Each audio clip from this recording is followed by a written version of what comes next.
Hi everybody, and welcome to another Facebook Live. Today we're going to be discussing how to get more comments on Instagram, do's and don'ts, examples from the last month of Tailwind users' most successful and some of their least successful posts. It's going to be a really interesting session, so I'm really looking forward to it. And joining me today is Marek Cornett. Hello, Marek. Hi, David.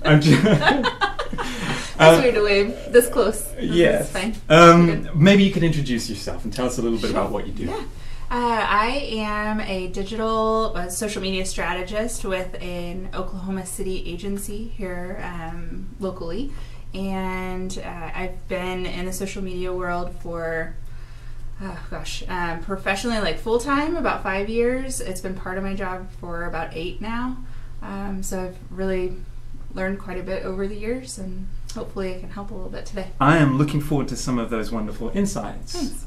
And maybe you could mention one of your accounts. Tell us the kind of people that you're dealing with. Sure. We have quite a few accounts at our agency. We have about 45 accounts, but mine that I've actually had for the last 3.5 years at this point is a day designer, which has a pretty healthy social media following, specifically on Instagram, actually. So I've gotten to test some of these things and kind of know the pulse of what's going on Instagram. Are you up around 80,000 now? Yeah, we're 90. I think we're 89.7. So if you want to go follow them, bump us up a little bit. Just around about 89.7? Yeah. You're watching that fairly closely. Yeah. Great. So it's an exciting time for us here at Tailwind as well. We are very close to launching Tailwind for Instagram.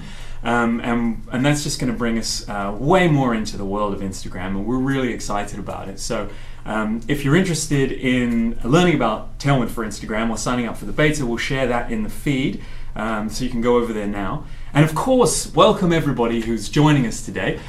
Share your Instagram profiles on the feed if you want to make some friends. Just raise your hand and say hi. Shoot us your favorite emoji. We'd love to just know who's there and get the conversation started. And as we go, of course, ask questions. If anything, any burning questions you have, not just about how to get more likes on Instagram, but about anything. Marek's a font of knowledge, so and I'm here too. So without further ado, I say we jump in because we've got a lot of examples to get through today. All right. So the first thing we're looking at here, this is a post by Southern Living magazine, and it performed really well. It got, each of these posts that we're going to see, the ones that perform really well, they got at least 50%, some as high as 400 times, some as high as 4 times as many likes as the average post from those accounts. So this one performed really well. And it's a really great example of just, capturing the beauty of nature. And from my perspective, I think they've done a really good job of capturing it in a really timely way as well. And in a way that makes sense for their audience. It feels like one of those winding roads in the south. Sure, and I completely agree. You see New England foliage really often, but then obviously as it starts creeping a little bit farther south, then you get amazing colors like this. By leveraging that with Southern Living's audience, we really, you can see that it performed really well because it's so breathtaking, and it's such a, yes, I know this area, or yes, I know what this scene looks like in my hometown, and we're just as pretty, if not prettier, than the traditional, what people think of whenever they think of fall foliage. Yeah, and aesthetically there's a lot of great stuff going on here too. The composition draws your eye in through the road, and then also that there's kind of an air of mystery. They're definitely capturing a mood as well as just sort of pure beauty or raw beauty. Right, with that hazy background a little bit, but it has that bright color that makes it, as you're scrolling through your feed, it makes you stop. Oh, do you know what? It just sort of came to me. What? It's like the road trip home for Thanksgiving. Oh, yeah. Mm-hmm. You know? Mm-hmm. Mm-hmm. So yeah, there's all sorts of things that can be read into this, and that's, I think, part of the power. Sure. So let's take a look at another post by Southern Living magazine, and Marek, do you want to drive? I'm terrible at this producing thing. There it is. Okay, we found it. So here's another post by the same account. That's right. I sort of threw you to the wolves here. You really did. There we go. Okay, great. So Clear Eyes, Full Hearts Can't Lose. Sure. Did you watch Friday Night Lights? I did, yeah, I did. Okay. Yeah. So what do you think's going on here? How come this one didn't perform anything like as well? Sure. Honestly, I think it's the lack of contrast. It really feels, and it is a user-generated photo. It feels like a user-generated photo. Right. It feels like it could be on somebody else's account. It doesn't necessarily connect me to Southern Living's brand necessarily. And so I get why people would maybe just scroll past it. Right. And it doesn't make somebody stop. And that's really what we're trying to do on Instagram, is trying to get people, as they're scrolling through, to pause on your photo and to actually absorb it, whether you're absorbing the content and the composition of the photo, or whether you're really trying to get them to read the content that is with it. See, now I have a different take on this. Yeah. I agree with everything that you've said. Sure. But but in addition, I think that that not everybody has seen Friday Night Lights. Sure. And so it's a reference. Well, I don't know. I think probably like 95%. Everybody has seen it? Everybody I think has watched everybody. Southern Living magazine? Yeah. Maybe so. Well, in which case. But also, you have to be a reasonable fan to Sure. catch the Clear Eyes, Full Hearts Can't Lose in fairly, Absolutely. And it was a while ago, right? Absolutely. I mean, that show must have aired 10 years ago. At least. I Right. mean, yeah. It's been a while. So my sort of initial Sure. thought was, only a certain percentage of their audience that sees this will be able to respond to this, because Sure. they'll understand it, and a lot of people will just be like, oh, I don't get it, But of course, if you do get it, you realize that show is set in Texas. Absolutely. It's very southern, and that captures something, the spirit of the South that I'm experiencing here in Oklahoma. Football, of course, yeah. So it's timely in that way as well. And we saw a few posts that performed both well and not so well that were related to football, and in fact, a number that in the larger data set, right, that I pulled these down from, that related to accounts that are generally catering to women doing football stuff. One of them actually was a wedding account that showed like the NFL sign, and it was a lady kind of maybe getting a proposal right at the football stadium, Sure. and it didn't do very well, right? That's Why? Well, I wasn't surprised again, because it's like there are a lot of women who don't care about football. Sure. There are a lot that do, There are a lot but it's somewhat divisive of an audience, so it kind of slices that audience into like a slightly smaller part that would positively respond. Okay. Anyway, that's sort of one of the things that I had observed. Yeah. Okay, so any questions so far on the feed there? Or should we move on to the next? Let's go ahead and keep moving. All Got righty. a lot to get through. I like that. You need me to do this again? I am, yes. There we go. Okay, great. So, Brides Magazine. This photo is gorgeous. Mhm. There's so much movement and so much action taking place in this photo, and the dress is stunning. There's a lot of really amazing details in the dress, and that's absolutely what Brides Magazine is really trying to get you to do, is pay attention to all those little details. But it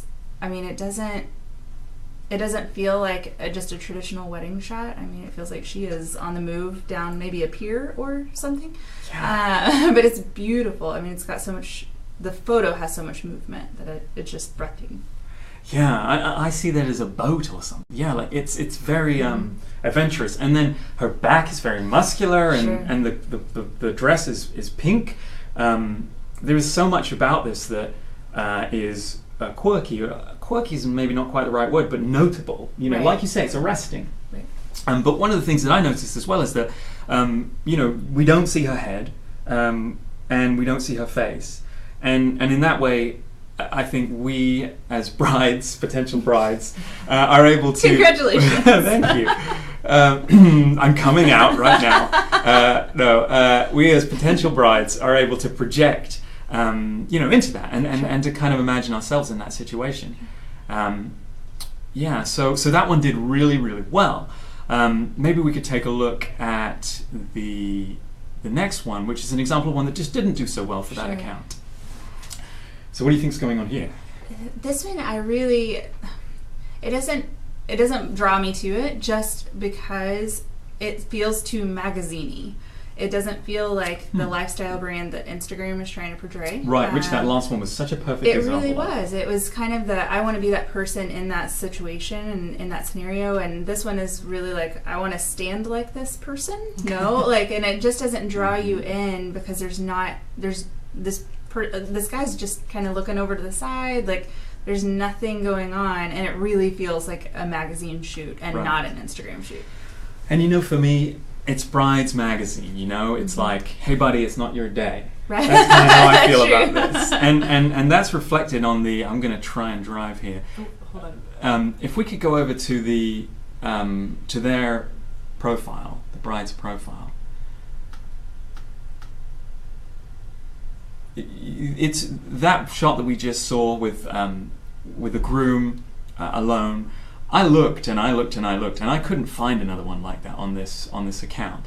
The account it's all about brides, and it's about sort of their adventure, their story, and it's very atypical. Maybe they were trying something. You know, can we make a groom shot work with just a groom and no bride? Sure. But in this way, I think by just focusing on a groom, it just goes to show how little interested brides are in grooms. Yeah. So we have a few questions coming in. Christina asks if you guys have seen a difference in likes via iPhone imagery versus DSLR. How interesting. I wonder if that's...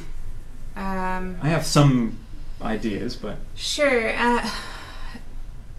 On the accounts that I run, yes, there is a difference. On most things, like if we were to photograph the same thing, it would really make a difference on if we're using a professional camera versus an iPhone.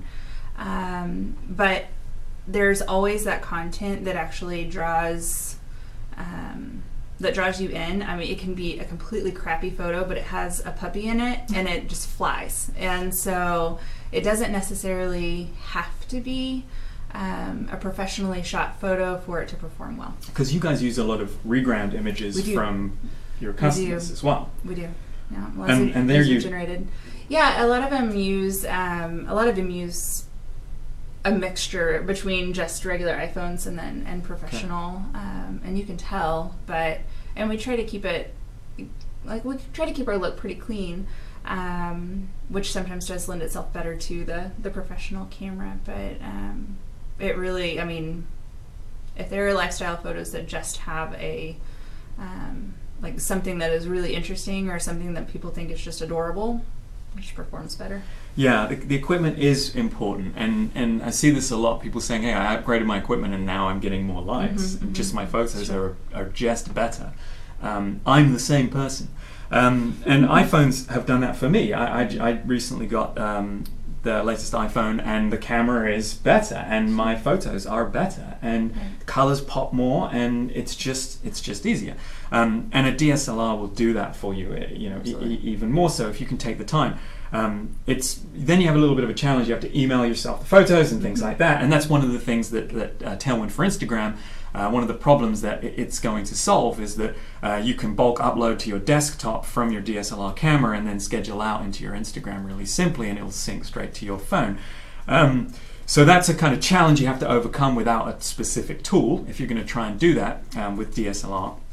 But it is possible, and honestly, the thing that I would ultimately come down to, though, is it depends on your brand. If you've built your brand as a candid kind of snapshot of my life, then iPhone may be the most appropriate for you. Right. And anything else may actually get in the way of the process that you have of taking photos. Your photos may suddenly just feel less real and less of the moment. So it depends, but certainly DSLR photos do tend to be more just a little crisper.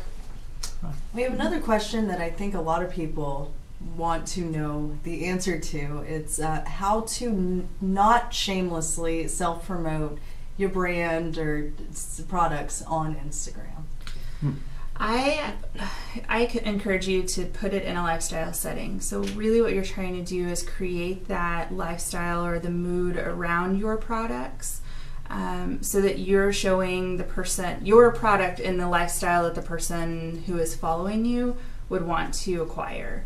So you're showing your product in a placement, or you're showing it with other products, or just placed in a way that you're emanating that lifestyle, not you're just shoving your brand in somebody's face, if that makes any sense. Yeah, it makes perfect sense. Okay. And then what is the lifestyle that you put it into? How do you make that decision? So I think it really depends on what your product is and what your average customer, really who you think the persona is for the customer that you're really trying to acquire, or the person that you think really represents your brand. Speak to that person and build the lifestyle around your product. Right. Topo Chico actually does a really great job of, and I know that you and I were in a conference together, and that's actually kind of one of the bits that I picked up from that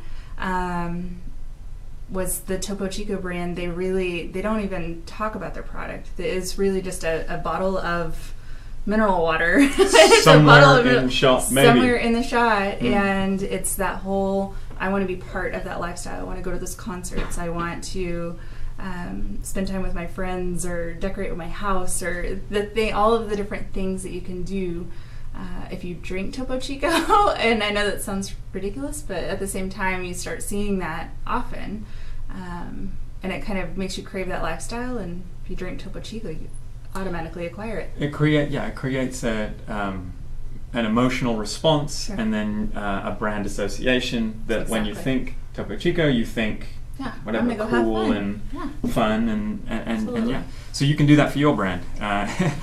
It's a challenge, but that's what we're all aspiring to. Moving on. Okay, moving on. Thank you, Melissa. So here we have Design Milk. Some fascinating accounts that they have, and this post was a real winner. 51,000 likes, and what do you think's going on here? It is so, the contrast on this is so beautiful, and it's not a shot that you would see very very many other places. Right. It really it looks like a piece of artwork. And Instagram, with their zoom feature now, you can actually get down into those little details and see even more into the photo, which rolled out about the same time as this photo. How interesting. So you think people were like pinching in a little and saying, there's more to this. How many people are on that beach, or what is that? So I think it's beautiful. I mean, it makes you stop.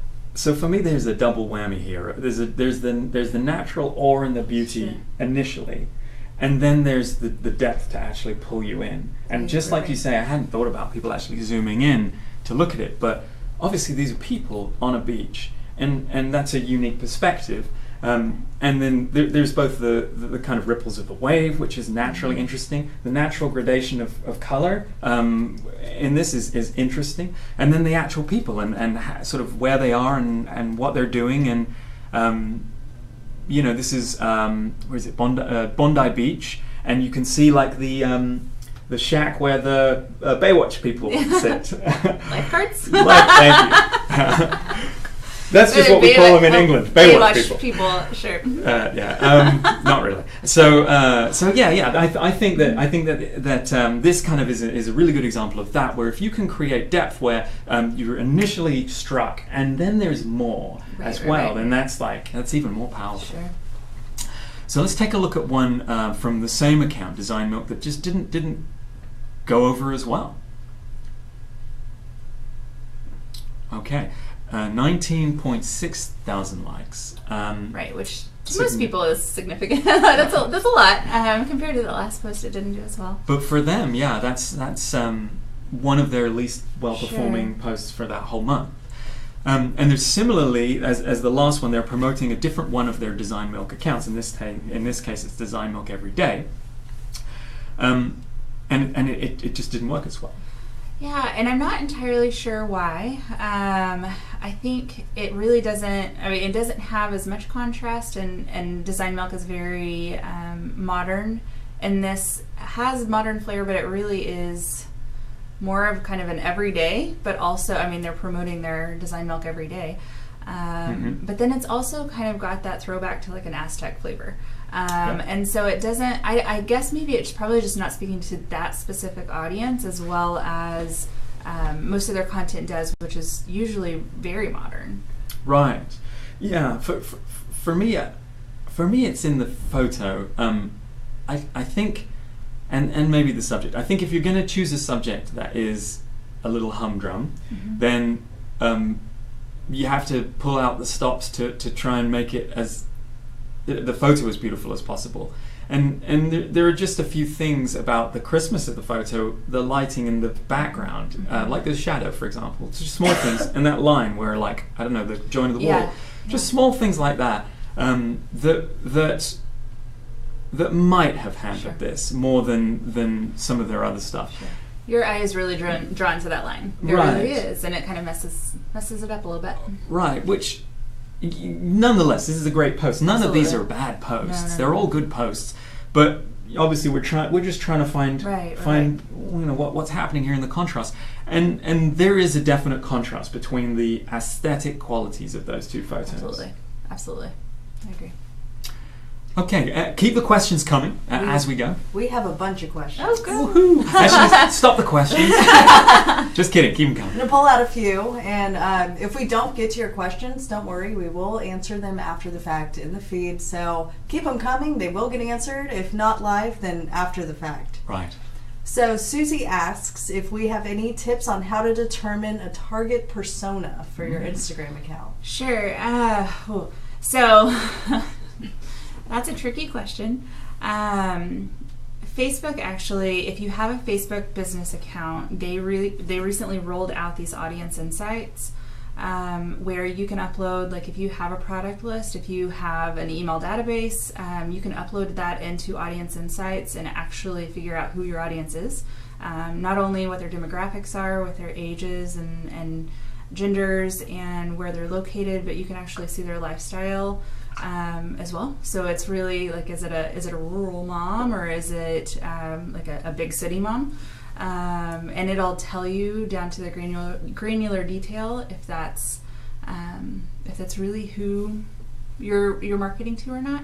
But then a lot of it is really just intuition and figuring out which audiences are responding well. Even looking through, like if you follow the people who are following you back, or the people who use your product or anything like that, just going through and actually looking at their feeds and getting inspiration from that and seeing the kind of lifestyle that they're living right now, and the kind of pictures that they're putting out there will give you a lot of really good insight into who they are. Yeah, and so working at Tailwind, one of the things that we do is we make the effort to talk to our customers regularly. So nearly every day there'll be somebody having a customer development call, is what we call it, and just asking about the product sort of in depth. And that's something that I've started to do as a marketer here now, is to talk to people about our marketing and how it could be better and etc. And for me, the big learning from moving from an agency to in-house is that luxury is one of the biggest learnings. So if you can actually start talking to people and start really understanding them, because I mean customers are only people are people in the aggregate. If you can start to talk to customers, you start to get a flavor for really who they are, and the real crucial question is and what they want and need. Right, absolutely. And if you can get to that, then that's where you need to be. But of course, in order to communicate with anybody, you need to understand them. It's like going to a party and keeping your eyes closed and trying to, and then just sort of shouting out things about yourself, hoping that it will resonate with somebody. Someone will pick it up. Instead, comes over and says hi. Right. Instead, you kind of look around and you talk to people and you look at them and you kind of get all these signals, and you need to kind of be doing that for your customers. Just really trying to understand. Yep, I agree. So we also have a few questions about both the analytics tool that you talked about earlier and other tools that are good for helping with Instagram. Okay.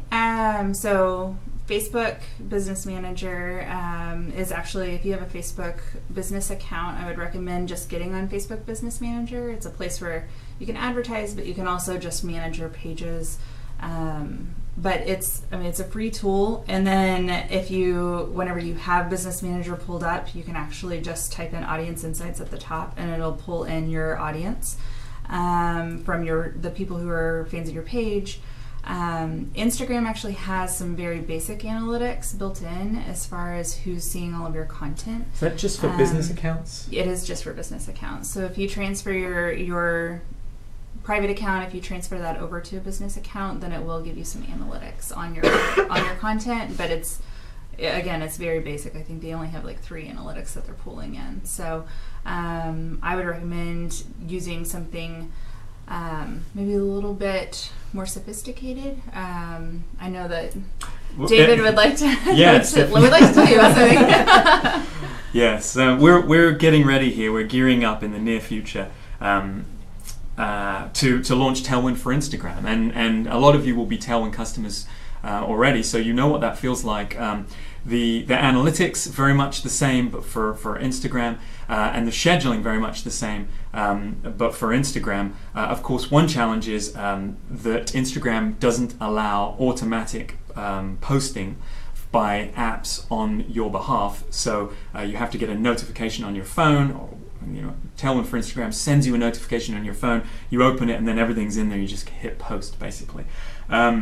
So that can kind of speed things up, and the analytics can help you refine your strategy, because you've got both profile analytics and individual post analytics, so you can see what posts are working well. And then there are other tools as well. One thing that you should be cognizant of is your Google Analytics and traffic that is coming, and a way in which you might think about driving traffic as well is like to buy type software, where you click a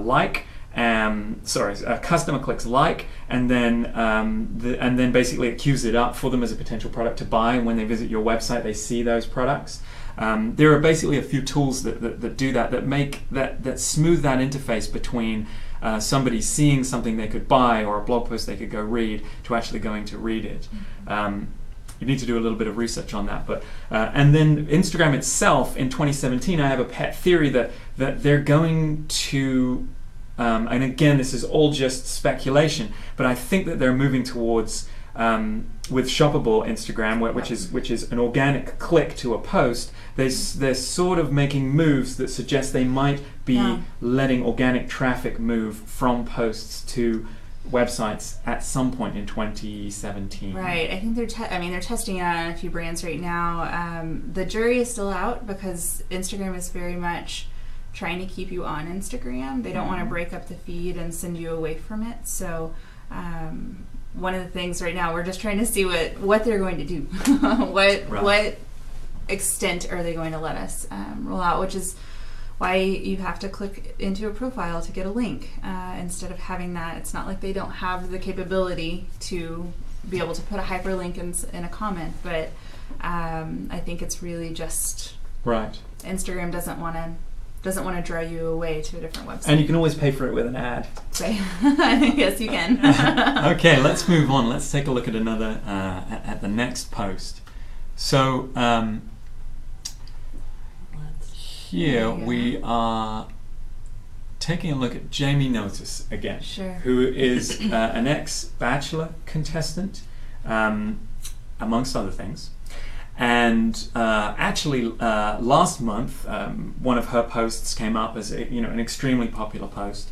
And again, we have this post, and they're trying for a rainbow baby, and asking for support. And boy, does she get it! Sure, both absolutely. in the comments and with the volume of likes. Right. What do you like about this post? Yeah.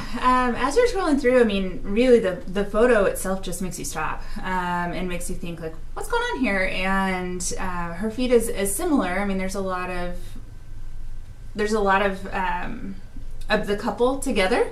But this is a much more intimate setting than what we're used to seeing. Hey, yeah, and so we see her. You just see, how loving they are toward each other, and it makes you actually want to read more. Mm-hmm. I have no idea what the percentage of people who actually read what the copy is that is supporting that photo on most pictures, but I would imagine that this one was so high because really you're kind of, it creates such a mystery that you want to learn more about what's going on with this couple, and then whenever you read about it, it makes your heart just beat louder. And that's reflected in the comments. I mean, absolutely. there's a community activated here, Exactly. and there's a lot of sharing and a lot of sort of healing going Exactly. on right in this post. Absolutely. And people are very supportive, exactly what you were saying. They're very, very supportive, both in liking that photo, but also showing their support in the comments. Yes, and of course, you know, she's a recognizable face, especially for people who Sure. have liked her profile. Sure. And so I would imagine that posts that contain her do well as well. Absolutely. So yeah, lots of great stuff, you know, here. So let's take a look at a post of hers that didn't do so well. So for me, this feels like maybe it's somebody else's post originally, or you know, she got it from the internet. Sure.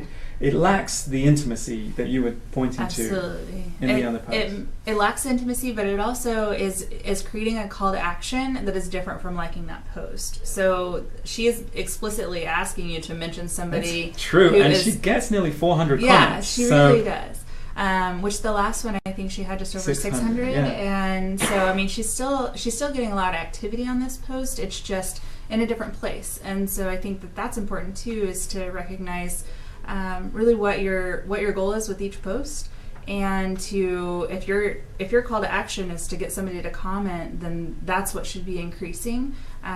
People probably are gonna choose which fork they want to go down whenever they come to a post. They're not going to like it and then share it and comment on it and then click through to your profile, and so you've got to figure out what that one goal is for each thing. So maybe we could share the blog post how to get more comments on your Instagram that we did a month ago that contains a Facebook Live much like this, where we go into in depth in that, because this would have been a great post in that. Sure.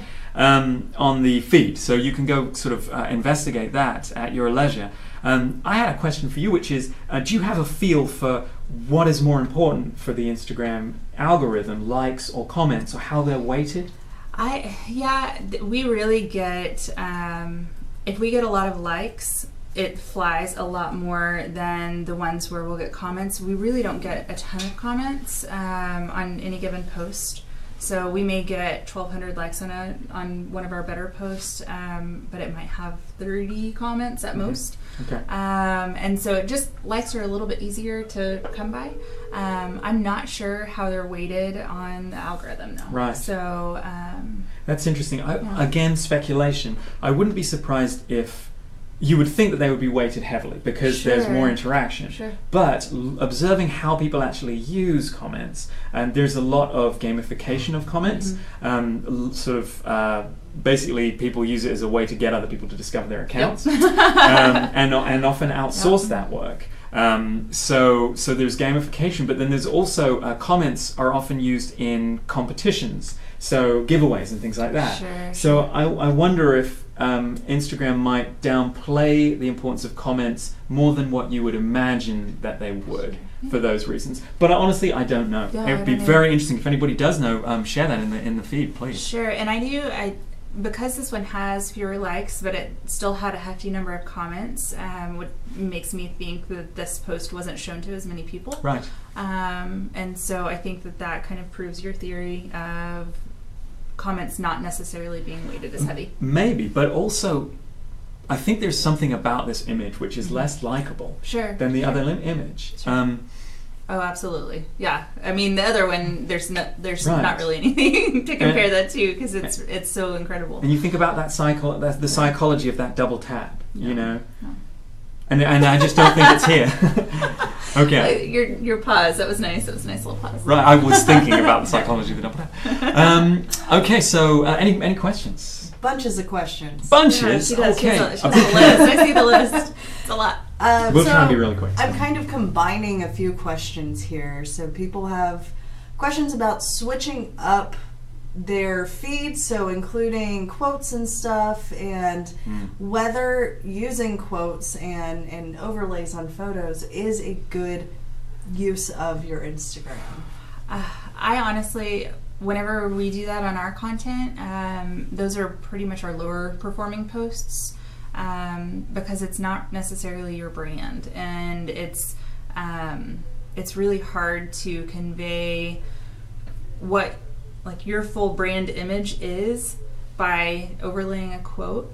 That said, they just really, I mean, graphics of any kind just don't perform as well. And for you, for our organization, but they,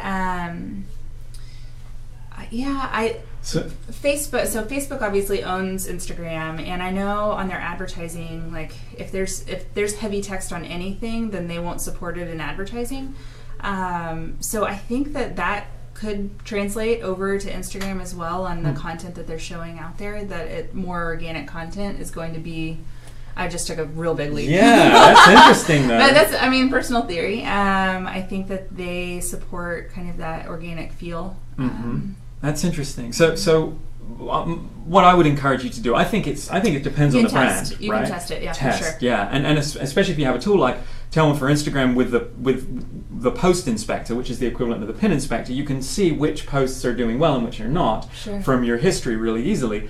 And if you do that, and that's what we do with our Tailwind app Instagram account, you can go and Melissa, who manages that account, has very cleverly kind of got a system where we'll have like a picture of basically user-generated content from somebody within Tailwind, a text overlay quote, a blog post, an Instagram tip, and we're sort of trying out these different beats of content, and we're doing it in a regimented way so that the feed always looks, I'm not sure pretty, but at least organized. right. And like it's visually engaging. And as we do that, what we do is we look and see, well, which beats work, and then we kill the beats that don't work, and we do more of the kind of things that do work. Sure. So I think that you can go through a process where you figure out what works for you. Absolutely. And text overlays may be that, or it may not. And it also depends on what your business is, because Totally. we don't have a physical product. And another question that we had was about B2B, and so text overlays can work if it's your brand, and if you don't have something physical to show, it makes it a little bit more difficult. So, for example, there for us with quotes, we're trying to provide empowering and inspirational quotes that are specific to social media. So rather than just any old inspiring quote, we know that our audience are interested in social media. So if we can have Mark Zuckerberg saying something inspiring, we know that likely will resonate more. Sure. Okay, and one more question before we move on. Susie asks, does the size of copy matter? Is going into a long story versus a couple of lines make a difference, specifically in the context of food accounts? But I think it's probably applicable across the board. Again, with that Facebook to Instagram tie, Facebook does, if you click, they limit the size of the amount of copy, and when you open that up, that counts as an action on the post. So the more actions you get, the more you're starting to see activity and engagement on your post. And so I kind of wonder if it's the same with Instagram. Again, though, you really have to get somebody to stop on your photo to ever read the copy. I don't think that. I don't know. I mean, it really depends on what your photo is that you're trying to support. I think what I'm hearing you say is that the photo is the most important part, and that will generally generate the interaction. Exactly. But that if it's supported by great copy, there may be additional benefits. Sure. For example, just getting people to comment, like we saw in that last post by Jamie. And deepening that relationship to the brand, but also offering calls to action. Hey, this is a quote from a recent blog post, or in the background you can see one of our products, or thank you to X person for letting us regram this image. Exactly. So there's context, and of course there's hashtags, which are super important as well. Sure. We should probably mention that at some point. Use hashtag. All right. Now moving on. Okay, so this is Glossier. They're a lifestyle magazine. And this post did really well for them. It's got a quote. Interestingly, the image doesn't have a quote. There were other examples of this same quote being used around the same time in this big data set that I was looking at, which were text overlays and didn't perform as well. How interesting. Basically the same, but with a text overlay and not an image. And here we have the image, and then we have the text as a quote, the description. The quote is a description, and it's Hillary Clinton saying, "Never stop believing that fighting for what's right is worth it." Yeah, you've got timing on this one, and you've also got the sentiment, and you've got the people who are going to follow Glossier, the people who are going to resonate with this message. But what's great about this, and I don't know if you saw this immediately, I saw this immediately, is the heart that's made out of their hands. And so it really, like, that draws you in, that image draws you in to begin with. The fact that they're contrasting, and it's just it's very on brand, but also it's just a really powerful statement. And so it all works really well together. Yeah. You know, the image really takes the first fiddle here to the quote. Right. The quote really is only in support. It really, it validates the image in many ways. But the fact that it's multiracial as well, I think, is really powerful. There's a lot of powerful, and obviously it's two women, so there's a lot of powerful things happening here. And I think that there's a emotion being evoked, solidarity. And that's powerful. Anytime you can sort of do that, evoke an emotion, especially something as powerful as this, then likely you're going to get a response. And with that time, I mean, the timing of this was perfect because it was the day after the election. Like, that was a really, it was a really well-timed, well-done post. Right. Yeah. Okay, so let's take a look at one from the same magazine, same account, that performed less well. Sure. So this one just kind of makes you wonder why it's on this account. It doesn't necessarily, if you go to their regular, their full account, this is pretty far away from the majority of content that they're putting on that account. And it really, I mean, it kind of just makes you, as you're scrolling through, question one, what is it? And two, why are we posting this specific thing? This post would probably do really well on a different account. So it really speaks to knowing your audience and knowing what's going to resonate with that audience. Yeah, and for me, again, it's emotional in that it's not just that this is a piece of art. For me, it's not just that it's a piece of art that people, the readers of Glossier may or may not care about, but it's also the way that art makes me feel. This is a slumping piece of art with lots of folds, and it's called Law of Motion, right? So it's about it's about gravity. It's about for me, this is a piece of art about aging. It's about wrinkles. It's about things that Glossier does not want to. It's all the things that make the audience of Glossier feel bad. Okay. Maybe I'm reading too much into it, but that sure. that's sort of that's what it does for me, and it's more of a downer. It's more of a downer, and generally people come to Instagram not for that. Sure. Very much not for that, but especially people who are looking at Glossier's account. I think that's really not what they come to Glossier for. Absolutely. All right, so Thomas just asked a question that I'm very curious about as well. How would you suggest brands best utilize the new save feature for Instagram? So you can now save posts to your personal profile that no one else can see. It's kind of like bookmarking on Instagram. So suggestions for using that as a brand. I don't know. I mean, it's brand new. Right. So let me test it, and I'll get back with you. Well, one thing that you should test is you can use that as a CTA in a description, right? So if you love this, try the new save feature. Sure. Save it for later.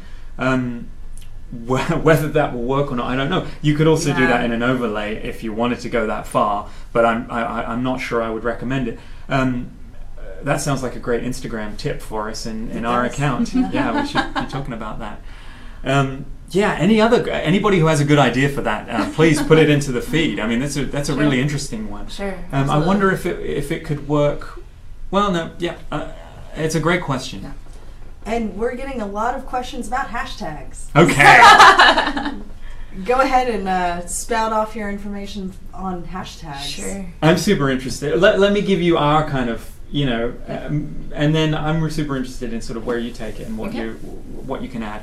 But basically, what we generally are recommending is that people be very deliberate about their hashtags, that they find hashtags that are the right and appropriate size, not too big and not too small, depending on the size of their account. Hashtags that basically they have the hope of getting into the top posts for, based on the size of their account, which is algorithmic, and it's based on how many likes you get and the speed at which you get them. So the hashtags that you choose should very much be the same hashtags where your followers hang out, or people that you would like to become your followers hang out. So where your content naturally feels at home. Whenever you search your hashtag, or whichever hashtag you think fits well with your brand, it actually generates an entire, Instagram does this, it generates all of the hashtags that are connected to the hashtag that you are proposing. So utilizing exactly what you're saying, the full picture of all of those hashtags together, then that can be pretty powerful too, because you might have a hashtag that you think is well used, but there might be one that's even more powerful that's living out there. Yeah, and to give you an idea of the work that's involved in that, and it is work, and I don't enjoy it, honestly, but one of the sort of most liked posts that we saw a few months back was by an account that generally, it was reasonably successful, but let's say on average it got like 500 likes per post. And she used hashtag DS looking, which is design sponge looking. Okay. So if you want your content to get in front of people at Design Sponge magazine, then use this branded hashtag. And Design Sponge magazine took her up on that post. I think she just ended up in the top posts of that. And that's a very niche hashtag, right? Sure. Hashtag DS looking. It's not, you wouldn't think of that hashtag up, but she knew that that's where her people were, and it went in the top posts of that. And if memory serves, I think she was in and around the 10,000 like mark. So it just like, massive. And I think she added 50 or 100 new followers that day. Sure. So that's the game, really. Finding those hashtags where you can go, and of course you want to be saving lists of hashtags in notes, and so that you can reuse them. And using hashtags throughout your post. There are two different schools of thought on this, and there's the kind of sprinkling your hashtags throughout your post as words within content, and then there's the saving them up all toward the bottom. And then there's the comment and then the comment is all of the hashtags. As a social media manager, I see all of them. So anything that you're tagging with hashtag day designer, that comes through on the analytics profile or the monitoring profile that I use. So I see everything. All seeing. And so I'm watching for all of those things, but at the same time, it just is cleaner if they are kind of hidden away. Especially, I think that's a big part of why Instagram kept your the top 2 to 3 lines of your content and then are pushing everything to a read more, is because so many hashtags were just taking up big chunks of space on Instagram as you're scrolling, that it really made it look junky. They're really, really, really effective, especially if you can get them into the top post within that hashtag. But for the most part, it's better to go on the clean side than to kind of sprinkle them throughout. Okay, so moving on. All right, so this is the Economist. And one thing that you should all know is that as we move through these, we're actually getting to posts that were more and more successful, that basically had a higher percentage over the usual average for this account. So we're about halfway through, and this post was I think double what the amount of likes that this account, or more than what this account would normally get. And why not? So adorable. It is so adorable. And they really concentrate on global awareness and global brand, and so this one obviously is just a really cute picture, and the fact that they got it and shared this. I mean, how could you not love this photo just right off the bat? Yes, and it tells the story so well as well, which is which is in those first lines. Hello world, right? You know, this is the first female cub born this year at the Chinese blah blah blah. So like the panda is literally waving hello. I know. And that look on his face is like, I know. You know. I just want to say this is my phone background. Oh, so really? I just have it all the time. It's so great. You're just like, this is so awesome. Yeah. So, and also, of course, you're right. Like they're about global affairs, and so China, you know, that's a link that makes sense for them to make. Sure. And here's another thing. I think it's not what you would necessarily expect from The Economist. I think that people who have The Economist and are following them in their Instagram, I think there's probably not a lot of humor in their feeds. Right. And so something like this might... Just kind of steps into that territory. Yeah. It's just that nice. It's a breath of fresh air. It's arresting. Meet a panda. Yeah. An adorable panda. And by the same account, The Economist, this one underperformed significantly. Well, sure, it did. It really, I mean, it took a stance on something that was pretty divisive and just kind of mind your own business way. They actually used the hashtag gratuitous celebrity divorce story, which I think is, I mean, if that doesn't tell you kind of what they were going for here, I don't know what would.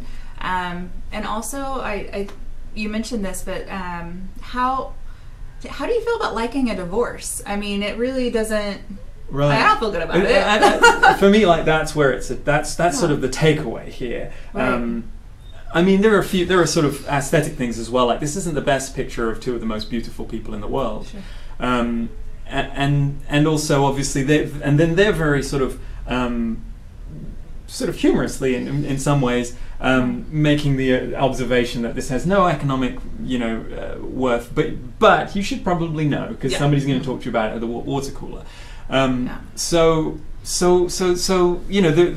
think that the aesthetics of it didn't help the likes, but then for me the critical sort of takeaway is that if I like this, okay, so I'm like, all right, Angelique, okay, I'm gonna like that, and then I'm like, oh wait a minute, so right, why is The Economist showing me this? Okay, I've got to read about it. Never mind. Yeah, I read about it, and then I'm like, oh, okay, so. Yeah, so if I like this, am I saying that I'm glad that they're divorcing? Right. Am I saying that I support divorce? I like what am I saying? What do I like about this? You have to make it really simple. That double click this, and this is what is said about you to the world. And it's quite complicated here morally. Sure. Okay, we're running out of time, so let's get through these. Goodness, okay. Yeah.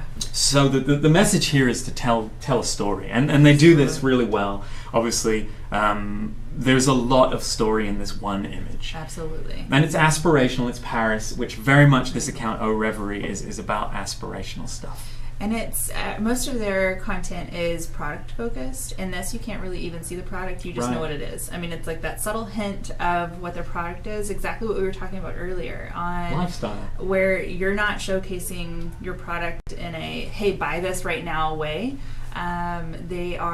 They're just like that hint of the product, and it's telling that full story that just it makes you feel so good for everybody involved. Right. I feel good.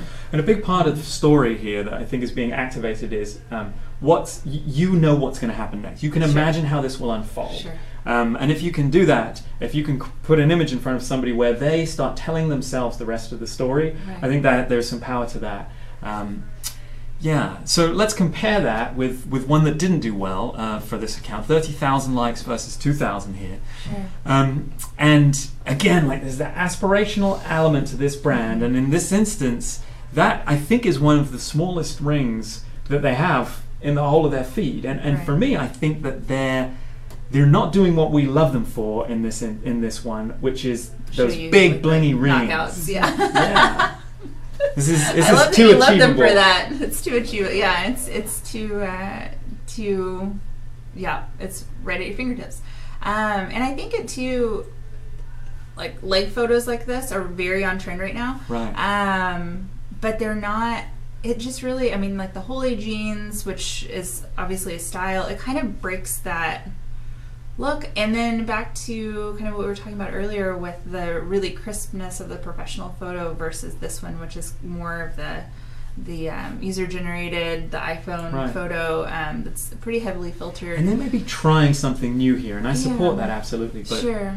It just is, it breaks away, really breaks away from their brand, and it kind of, as you're scrolling through, you don't necessarily know that this is Au Reverie. So you might just keep scrolling past it, right? Because you don't. When you normally double tap everything. And here's a salient point that you should be seeing throughout all of this: stay on brand. Mm-hmm. You know, if you set an expectation of what you do and people like it, keep doing it. Mm-hmm. Even if it's the same filter or the same type of content, whatever works for your brand, then absolutely keep with it. With the caveat that, of course, you can experiment. Right. Okay, before we power through, people are really curious about your thoughts on Instagram Live, another new product. Yeah. Boy, I'm glad you're here. I don't have any thoughts yet. Instagram Live, you can turn off those notifications if they're driving you crazy. Just go into your settings and your push notifications, you can turn those off. But Instagram Live, it really, there are tools on every platform at this point that allow you to be live, as far as Twitter and Facebook, and now Instagram allows you to do that. There's a place for it, especially if your brand can get together to really put that information out there. As with you do live events and things like that, exactly. Especially if you have anything that's in the here and now, if it's more product feature, then it's not necessarily a place, unless you're showcasing that product and what it can do. That's a great place for that.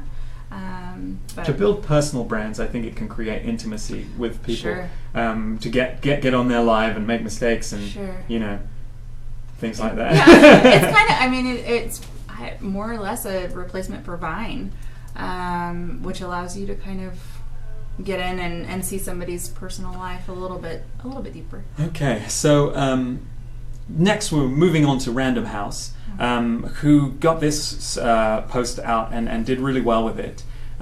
For them, 5,000 likes, and this was a series of posts about what's it called? Books in the Subway, which is a take on Books in the Underground from England.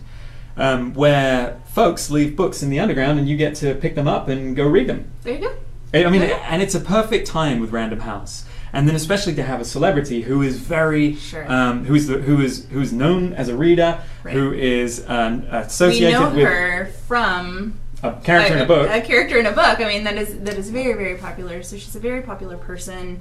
A very amazing. It's just kind of a cool take on what they're doing, and just. I don't know. It kind of makes you want, like, what's going on here? Even if you aren't in New York City, like, why is she putting that book there? And then you start looking into it a little bit further. And is there a hidden shelf? Right. So the other thing about this that I thought is that it brings it into your life. So it takes a celebrity and it brings and it gives you the possibility. The promise of a potential crossing of paths. Yeah. Just have to go to 23rd Street. Right. Emma Watson's hanging out there. Right. And that's exciting, you know. You just kind of have that sort of keys into our fantasies about meeting celebrities and you know, what would you say and right. And away you go. So I mean, that's great. I mean, what a great campaign, what a great idea, what a great way to sell books. Absolutely. And this one did less well, right? 843. What do you think's going on? I think it's a little too specific, and it's a little bit too. It's kind of a drab photo. They're asking you to comment, but they didn't even receive that many comments to win this. I really think they only received like 38 or 39 comments on this post. I think they're building it up. I think they're trying. They're sort of, you know, they're building it up at the moment. Yeah. So here's sort of here's what I think about one of the things I think. I read a decent amount, and I didn't actually recognize any of these books. Sure, me And one too. of the things about Instagram is and all social networks is it's identity based, right? So what does it say about me if I like this? And I don't know. Those books could be about anything. Sure. And I think they're really narrowing their audience by putting 5 books and saying who likes these 5 books. It's sort of what is implied. I mean, obviously you could like it just because you like books, but so for me, like, that's a challenge. But then the bigger challenge is that what I love about books isn't the book, right? It's the story. And I think that that's really what works in the previous one, is they're telling the story of Emma Watson putting books around the underground, and that's a great story. And these guys are master storytellers, so if I was running this account, I would look for ways in which I could bring the stories out and into life. I like that. I like that a lot. Yeah. Okay. Okay. Find the mouse here. Another one. Another cute one, right? Yeah, and is it a sad puppy? I don't know. He looks like maybe he did something bad, but also he did something adorable. And yeah. For sure. And especially, I mean, it's the Pug Diary. Mhm. People who follow this account are in love with pugs, and you slap up a puppy, which is just double whammy, Mhm. and then a crinkly puppy that is just so. Well, and I think that they've got the description right here. But what do you mean it's only Wednesday? Yeah. So there's a timeliness and there's an association that we can make. Right. And right, for right. me, it's the anthropomorphization of this animal. It's Yeah. the fact that this is a human Yeah, it's a human emotion animal. Yeah. coming through an animal. Right, That is so fascinating. Yeah. And anytime, and we see that in the panda as well. Mhm. That panda is a very human sort of facial expression and Right. gesture. Right. So, that's kind of, I think, Yeah. really what is working especially well about this. Yeah, and agree. And so again, this is another proof of the fact that it doesn't have to be the sharpest image in Right. the entire world. For sure. If you're putting out a photo that is capturing life, but also is capturing life in a really adorable way, then It can work. it can work. So let's compare that with another post from the Pug Diary. Yeah. So graphics again don't necessarily perform as well. Just depending on the account, and obviously with this account, with these 2 instances, that's true. There's just so much going on. That's what I took Yeah. from it. And I see that a lot in the data set. In the broad data set, that the underperforming posts often will be confusing initially. You don't get an instant reaction to them. You have to think, or you have to kind of figure out what's happening. Yeah, and I would think that pug followers would be excited about something like this, but it's just, I don't know. Yeah. It's just a lot. It's a lot of photo, especially if you're looking at, like, if you think about your feed and how you are really competing against all of the content around that, and most of the content is going to be photos or product shots, or it's going to be lifestyle photos, and then as you're scrolling through, and all of a sudden this just kind of breaks your concentration, like, what is going on? Right. So it kind of breaks that up a little bit. Okay. So let's move on. Kelly Nan. Right. So she's kind of an interior designer Sure. type with a blog, and just a beautiful shot that she shot last year, and she's putting it out again now. I'm aware that we've gone past an hour. I'm sorry for anybody who has to go off and do something else, but we're going to keep going. Here we go. So it's beautiful. And just the other day, my wife was telling me we need to get white on our Christmas tree, and I was like, but we have red. And so I feel like it's the trend, and I think she's capturing it in a really beautiful way. Absolutely. And it's that full product shot, because there's that Christmas flair, and there's the and this was right before Thanksgiving, and so she even references that she hopes that her Thanksgiving guests don't mind that there are going to be Christmas trees. But so people are already in that festive spirit, and they're already looking forward to the next month and a half. But there's so much to look at in this photo. There is so much, and it all works together so nicely. And especially if you imagine her followers who Exactly. are primed, they love exactly this style. Yes. And so there's a lot to resonate here. She actually, her and I email communicated about this, and she mentioned that anytime she does these broader shots with like this, with more in them, they do better than the one we're about to see, which is a close-up of a product that she was selling, essentially. Sure. And in this instance, that is better than any photo I've ever taken, probably. It's not a bad photo. It's just compared to the other one and compared to some of those other broader shots. Right. There's less to love about it, and it's more specific. It is more specific. If you don't like this specific cart, whereas the other one, there's kind of you like the full idea of what she's putting out there. This, you're actually being asked to like this product. Right. And if you don't like that product, you're not going to like the photo. But you know what my takeaway from this is? It's a little different from the others. My takeaway is, and from what she said, which is, any time that I post a product shot, it gets less engagement. But that's the business, that's the part that needs to happen. And it's that sort of jab, jab, hook. Yeah. And you've got to land that hook as well. You can't jab people to death. Right. At some point, you might have to put a product in front of them. And if it gets fewer likes, that's okay. Yeah, it's okay. As long as you have an account that can support it. Yeah. And as long as it's making money for you, and it's and it's Absolutely. working, it's good marketing. So Absolutely. so don't necessarily shy away from using Instagram as a marketing platform because you're going to get less engagement. Exactly. Is what I would say about that. Absolutely. Last one. Oh. We've done it. Home stretch. So this one got, I think 400-500% what she normally gets. So she's a fairly new growing account, and it's paleo gluten-free eats.